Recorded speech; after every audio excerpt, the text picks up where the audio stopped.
And welcome back. As you heard there from President Cyril Ramaphosa, who, of course, along with the Minister of Basic Education, Anzi Mochecha, was speaking at the launch of the SAFE project, which came about as a result of what has happened, unfortunately, the loss of lives of little children. Now, pit latrines are in the spotlight today, as you may have seen.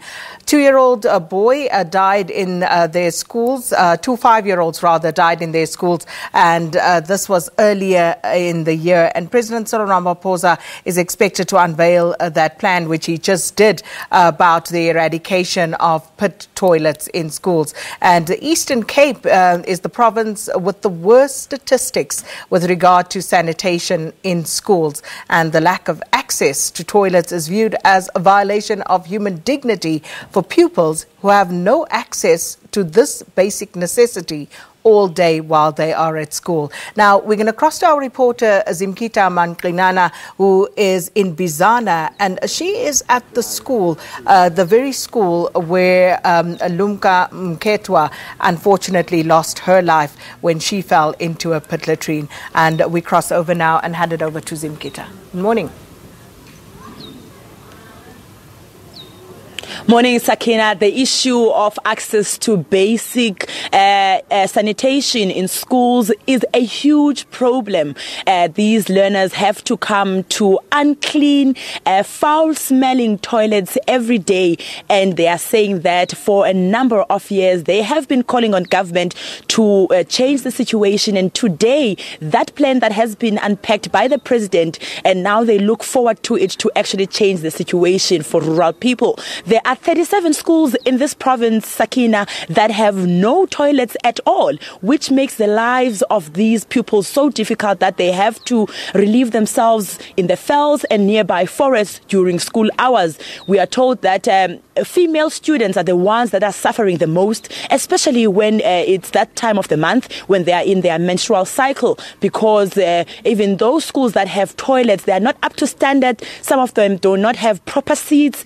Some of them do not have doors, and they are saying that they view this as a violation of their basic human rights, and their dignity is degraded somehow. But now we're going to speak to the chairperson of Luna Circuit, which has 21 schools that are falling under this circuit. This is this school where we are today is one of those schools that are actually part of the Luna Circuit. And now I'm joined by Mr. Mthandeki Swana. Mr. Mthandeki Swana, this morning you are here. You are looking forward to the plan that will be unveiled by the president. In fact, the president just unveiled that program a few minutes ago.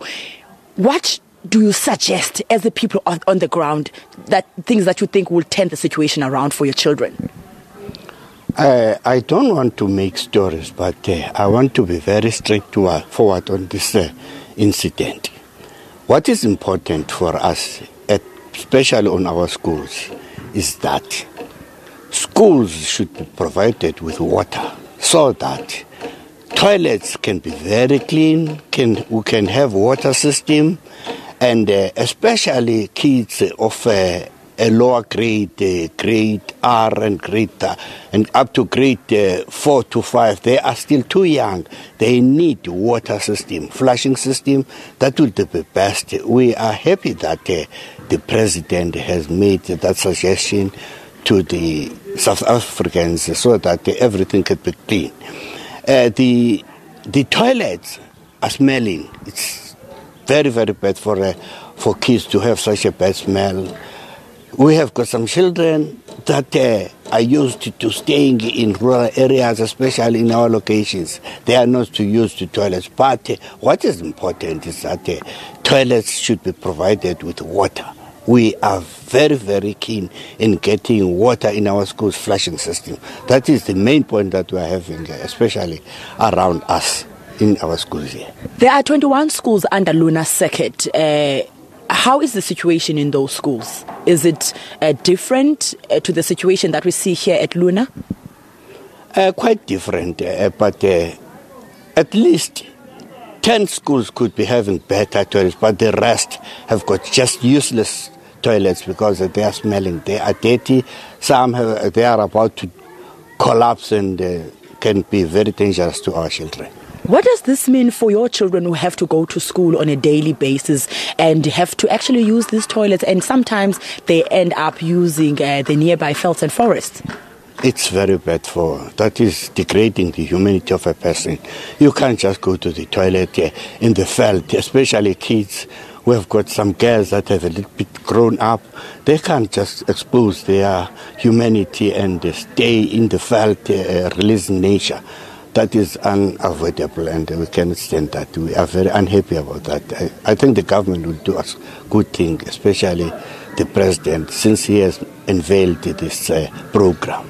Okay, thank you very much for your time. Well, construction is underway of new toilets here at Luna Primary. That toilet where Lumka drowned in and unfortunately died has since been demolished, and now they wait for this school to have new, proper, clean toilets. The issue of having flushing toilets, Sakina, is going to be a tough one for rural areas, because it's not like urban areas that already have a water system in place where schools just connect to an already existing water system to have flushing toilets. We have seen a number of schools having flushing toilets with the use of septic tanks, but the septic tanks are also a huge issue, because water trucks honeysuckers must be called in to flush out the sewage on a monthly basis, which something is not done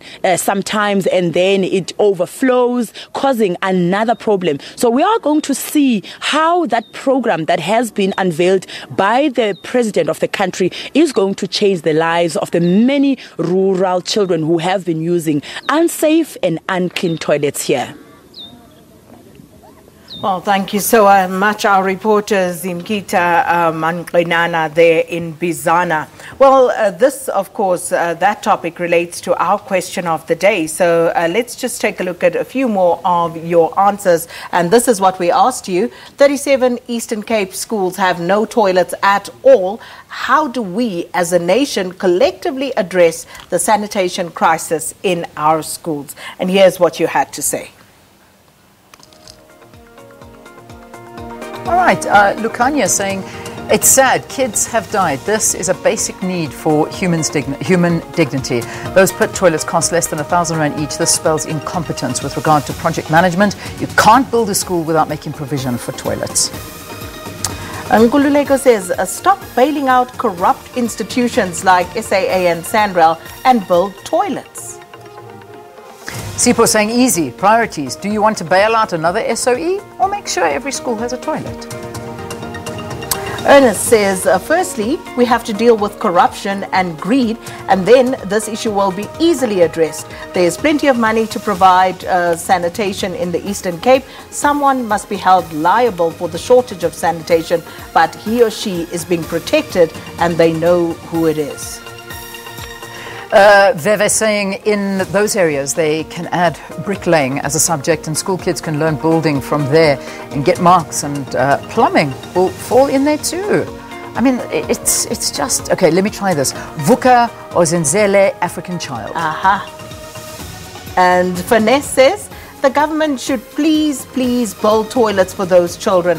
I know how it feels to have wrecked toilets at school. We used to get infection from the dirty, broken toilets, and I don't want that for other girls. Please help the schools in the Eastern Cape do it for the children. Yeah. And then finally, Ihlubi saying, providing sanitary stuff is the good initiative, but it does not help the problem facing rural students, because these campaigns are not consistent. And next time, I believe, they need to be specific when they talk about Eastern Cape, because I never saw such things at Stackspruit. You know, these are just some of the tweets, but other tweets coming forward, and I quote Professor Jonathan Jansen, basically saying, having a massive ceremony just to launch toilets, a glorious announcement, President launches a sanitation plan for schools. What a load of ... Just install the toilets, for goodness sakes. That's what some people are saying. It's by no means a new discussion. People have gone to court over this. There are rulings in place. So, as we said earlier, it's actually kind of an affront that we are even having this conversation. Yeah. But again, it is what it is. We're going to go to a short break.